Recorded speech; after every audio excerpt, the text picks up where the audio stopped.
Виды национального парка Ленские столбы украсили проездную карту московской подземки «Тройка». Такое оформление появилось благодаря совместному проекту Минприроды России и столичному метрополитену. Наш СОБКОР в столице страны Айсена Бурнашова уже приобрела заповедную карту. Все подробности в ее материале. Карта «Тройка» является основным и самым удобным способом оплаты проезда на общественном транспорте города Москвы. И если классический проездной украшает «Тройка» белых лошадей, то тематический оформлен уникальными видами национального парка.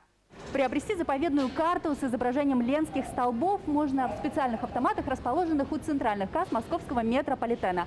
Стоит такая карта 50 рублей. И следует отметить, что вышла такая карта ограниченным тиражом в 10 тысяч экземпляров. И срок годности стандартный, он составляет 5 лет. Карты с ленскими столбами можно приобрести на проспекте Мира, Белорусской, площади Революции и в ряде других центральных станций. Многие жители Москвы уже стали обладателями лимитированных карт. Среди них также есть и якутяне. 10 тысяч экземпляров для Москвы – это очень мало. Я так посчитала, если разделить на все станции метро и распределить по кассам, то это на одну кассу 30 штук всего. Я отчасти почувствовала себя коллекционером, и мне очень приятно, что у меня есть такая карта. Она как будто бы напоминание мне о Якутии. Проект начали разрабатывать еще в прошлом году в рамках развития экологического туризма. По мнению организаторов, размещение информации об уникальных заповедных территориях России на транспортных картах должно привлечь турпоток в регионы.